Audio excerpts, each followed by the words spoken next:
Class join பண்றதுக்கு முன்னாடியும் எனக்கு ரொம்பவே டவுட் இருந்தது மேம். நம்ம எப்படி லேர்ன் பண்ண போறோம், மேம் எப்படி சொல்லி கொடுப்பாங்க அப்படின்னு சொல்லிட்டு எல்லாமே டவுட் இருந்தது.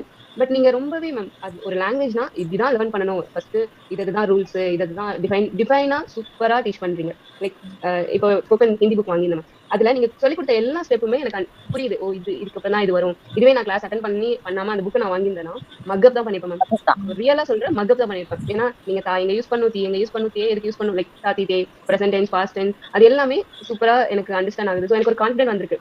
நம்ம இன்கேஸ் இந்த புக்ல மேம் சொல்லி கொடுத்ததை வச்சு நம்ம மறுபடியும் கண்டினியூ பண்ணணும்னா ஈஸியா நம்மளால கண்டினியூ பண்ண முடியும். நீங்க எவ்வளவு பொறுமையா எப்படி சொல்லி தரீங்க. நாங்க டாஸ்க் ரிவைஸ் பண்ணல மேம், பார்க்கல மேம் அப்படி சொன்னாலுமே நீங்க வந்து கொஞ்சம் கூட உங்க முகம் சுளிக்கல.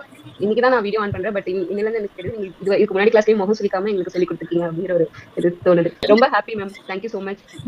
இதுக்கு பின்னாடி உங்களுக்கு பெரிய ஹார்ட் ஒர்க் இருக்கு, அதனாலதான் நீங்க இவ்வளவு பேஷண்டா, ஐ மீன் உங்களுக்கு சின்ன ஏஜ் தான், அதுலயே இவ்வளவு நாலேஜ், லைக் எப்படி டிஃபைன் பண்றீங்க ஒரு லாங்குவேஜ் அப்படிங்கிறது நிஜமாலுமே வந்தரிங்கா இருக்கு. இல்ல மேம், நீங்க சொல்லி கொடுக்கும் போது உங்களுக்கு இதுல நிறைய அனலைஸ் பண்ணிருக்கீங்க, நிறைய எக்ஸ்பீரியன்ஸ் இருக்குன்றது நல்லாவே புரியுது. ஏன்னா அந்த விஷயத்த நீங்க புரிய வைக்கிறதுக்கு அதுக்கு கொடுக்குற சாம்பிள் எக்ஸாம்பிள் கொடுக்கறது, இதை தமிழ்ல சொல்லும் போது இது எப்படி ஃபீல் பண்ணும் அப்படின்றது, இதெல்லாம் வந்து உண்மையிலே அமேசிங் தான். உங்களுக்கு அதுல நல்ல எக்ஸ்பீரியன்ஸ், நீங்க நிறைய ஆல்ரெடி ரிசர்ச் அண்ட் அனாலிசிஸ் தான் பண்ணிருப்பீங்கன்னு நினைக்கிறேன். அந்த மாதிரி ரொம்ப கோர் லெவல்ல இருந்தது.